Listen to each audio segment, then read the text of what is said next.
안녕하십니까. 한 달에 한 번 국가보훈부의 주요 소식을 전해드리는 월간 국가보훈부입니다. 놓쳐서는 안 될 다양한 정책과 소식들 지금부터 알아보겠습니다.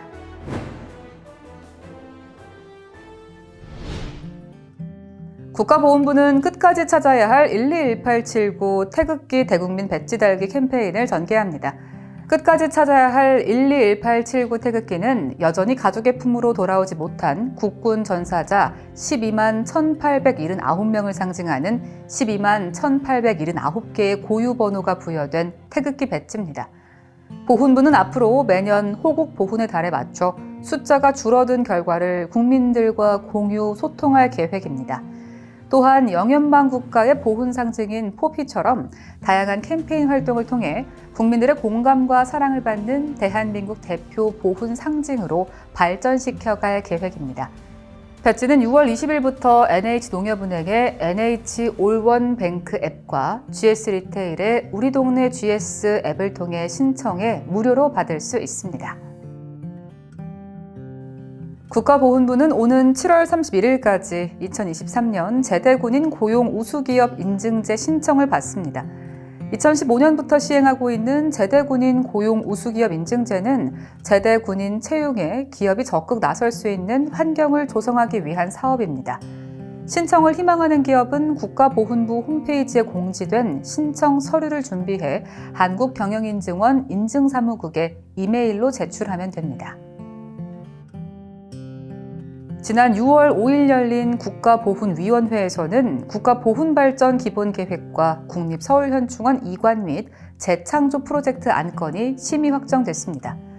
제5차 국가보훈발전기본계획은 범정부 차원의 종합계획으로 3대 전략과 5대 중점과제를 선정해 추진할 예정이며 그동안 국방부가 관리 운영하던 서울현충원이 국가보훈부로 이관돼 호국보훈의 성지로 재탄생될 예정입니다. 국가보훈부와 한국야구위원회는 일상 속 보훈문화 조성과 확산을 위한 업무 협약을 체결했습니다. 이번 업무 협약은 국가를 위해 희생하고 헌신하신 분들을 예우하고 제복의 영웅들이 존중받는 보훈문화가 우리 사회에 정착되도록 하기 위해 인기 있는 스포츠인 프로야구가 선도적 역할을 해야 한다는 공감대에서 추진됐습니다. 국가보훈부는 보훈문화가 일상화돼 대한민국의 품격이 한껏 높아질 수 있도록 앞으로도 사회의 다양한 부문과 긴밀히 협조해갈 계획입니다.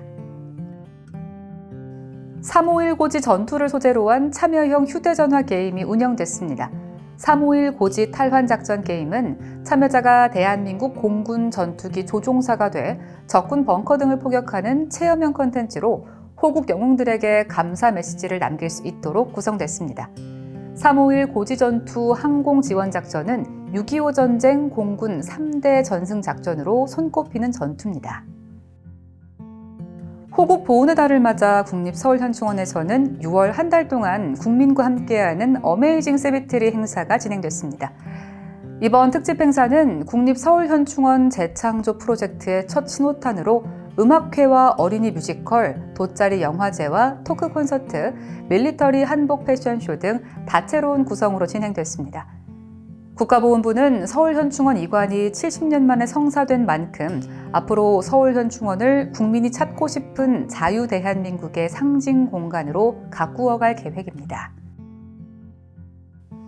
국가보훈부는 육군 학생 군사학교와 제복 근무자 존중과 보훈문화 확산을 위한 업무 협약을 체결했습니다. 육군 학생 군사학교는 제복의 영웅 사업과 관련해 사관 후보생 임관식에 참전 유공자를 초청해 제복 수여식을 거행하고 지역별 릴레이 제복 전달식을 하는 한편 사관 후보생들의 교육 과정에 보훈의 의미와 가치를 되새기는 각종 교육 프로그램을 구상해 추진해 나가기로 했습니다. 제97주년 60 만세운동 기념식이 훈련원 공원 종합체육관에서 거행됐습니다. 대한민국 만세소리 다시 일어나니 라는 주제로 열린 이번 기념식에는 독립유공자 유족과 주요 인사, 만세운동 참가 학교 후배 학생 등 300여 명이 참석했습니다.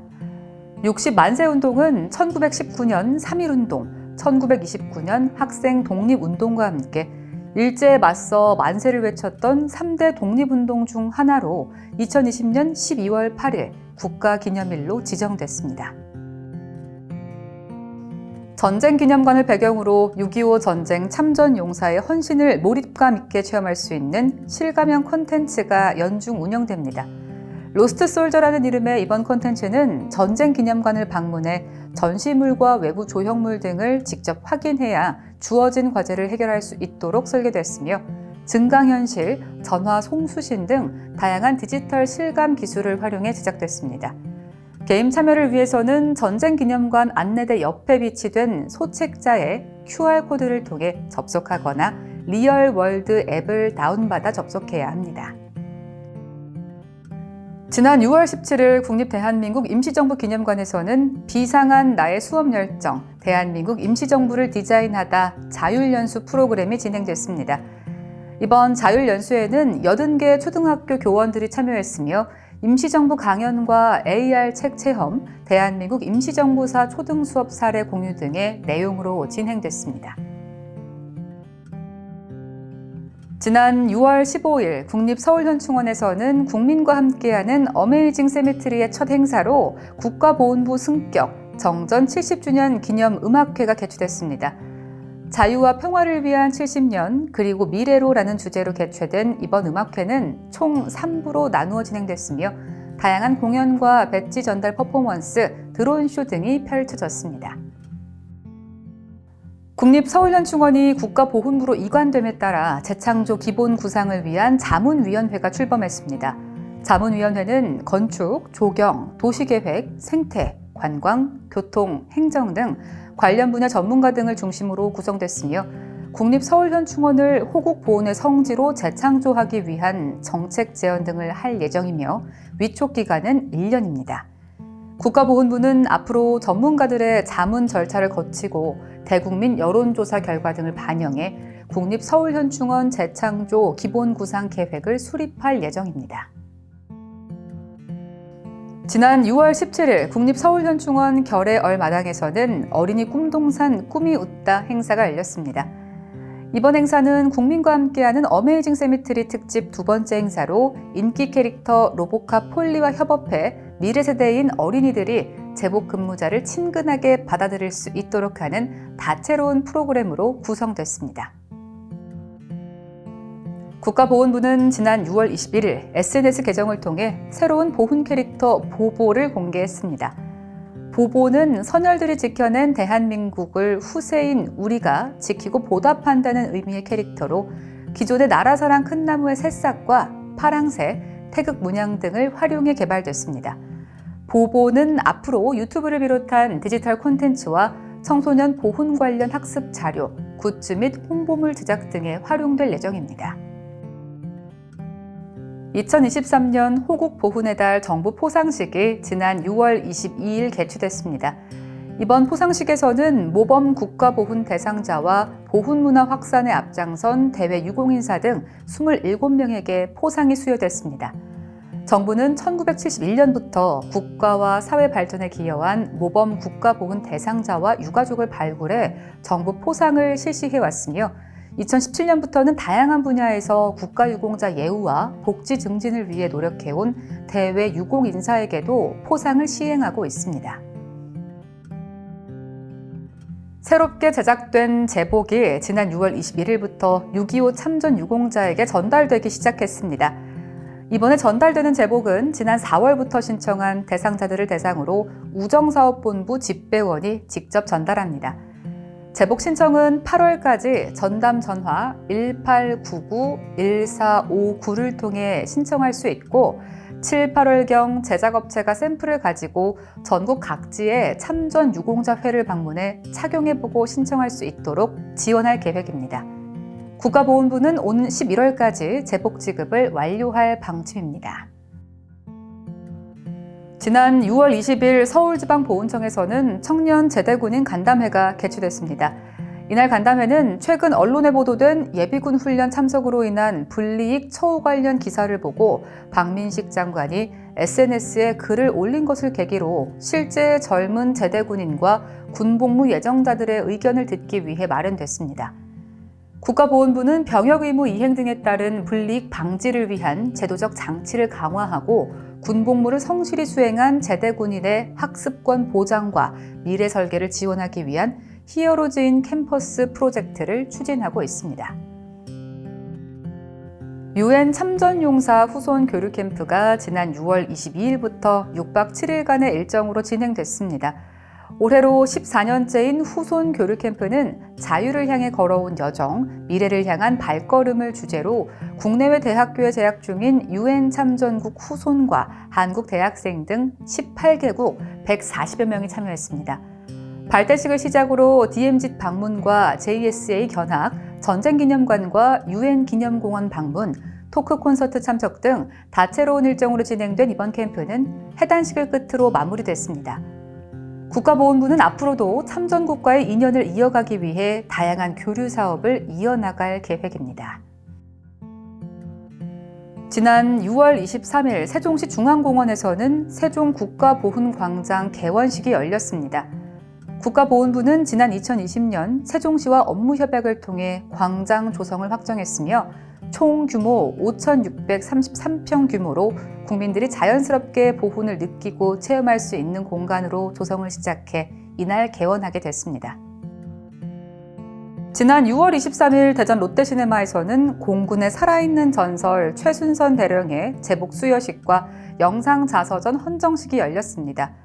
최순선 대령은 1950년 항공병으로 입대해 6.25 전쟁이 발발하자 공군 제10 전투비행전대에 배속돼 최일선에서 활약했습니다. 보훈부는 최 대령의 일대기를 영상자서전으로 제작해 헌정하고 제복의 영웅들 사업을 통해 탄생한 새로운 제복을 박민식 장관이 직접 수여해 입혀드리면서 감사와 존경의 마음을 표현했습니다. 국가보훈부는 제대군인 지원과 보훈문화 확산을 위해 서울시와 업무 협약을 체결했습니다. 이번 협약에 따라 보훈부와 서울시는 앞으로 병역 의무를 성실히 이행한 제대군인 지원 협력과 청년 부상 제대군인 지원을 위한 협력, 보훈문화 확산을 위한 협력 등을 추진하고 이를 위한 실무 협의체를 운영할 예정입니다. 국가보훈부는 영웅을 기억하고 존중하는 보훈 정책 추진과 보훈문화 확산을 위해 타 지방자치단체와도 업무 협약을 확대 추진할 계획입니다. 6.25 전쟁 제73주년 행사가 지난 6월 25일 장충체육관에서 개최됐습니다. 위대한 헌신에 존경과 감사를 이라는 주제로 거행된 이번 행사에는 6.25 참전 유공자와 정부 주요 인사, UN 참전용사 후손 교류 캠프 참가자 등 1,500여 명이 참여했습니다. 특별히 이번 행사는 정전 70주년을 맞아 생존 6.25 참전 유공자들에게 제공한 영웅의 제복을 참석자 전원이 입고 거행한 첫 정부 기념 행사로 눈길을 끌었습니다. 국민과 함께하는 어메이징 세메트리 행사의 일환으로 돗자리 영화제와 토크 콘서트가 국립서울현충원에서 열렸습니다. 국립서울현충원 결의 마당에서 개최된 이번 행사는 서초교향악단의 공연을 시작으로 영화 빨간 마후라 리뷰 영상이 상영되고 이어 토크 콘서트가 진행됐습니다. 이번 행사는 기존의 엄숙하고 경건한 기념 행사와 달리 시민들이 누구나 부담 없이 편하게 즐길 수 있도록 기획됐으며 다양한 이벤트도 함께 진행돼 국민들의 관심을 끌었습니다. 국가보훈부는 카카오뱅크, 청소년 그루터기 재단과 미래드림방 프로젝트 업무 협약을 체결했습니다. 미래드림방 프로젝트는 저소득 국가유공자 중 미성년 다자녀 가정에 맞춤형 공부방을 마련해주는 사업으로 올해 총 60가구 3억 원 규모로 진행될 예정입니다. 박민식 국가보훈부 장관은 UN 참전용사 후손 교류캠프 참가자들과 함께 명사와의 대화 토크 콘서트에 참석했습니다. 강연자에는 독립운동가 송진우 선생의 손자이자 제1회 국제형사재판소장을 역임한 송상현 서울대 명예교수가 나서 다양한 국제정세에 대한 의견을 18개국 대학생들과 나누었습니다. 백범 김구 선생 제74주기 추모식이 지난 6월 26일 백범 김구 기념관에서 개최됐습니다. 이날 추모식에는 박민식 국가보훈부 장관을 비롯해 각계 인사와 기념사업회 회원, 독립유공자 유족 등 300여 명이 참석했습니다. 박민식 국가보훈부 장관은 추모사를 통해 선생께서 그토록 바라시던 세계에서 가장 아름다운 나라, 높고 새로운 문화의 근원이 되고 목표가 되고 모범이 되는 나라가 되는데 보훈부가 기여할 수 있도록 최선의 노력을 다하겠다고 밝혔습니다. 2023년 국외 보훈사적지 탐방단 발대식이 지난 6월 28일 국립대한민국 임시정부 기념관에서 개최됐습니다.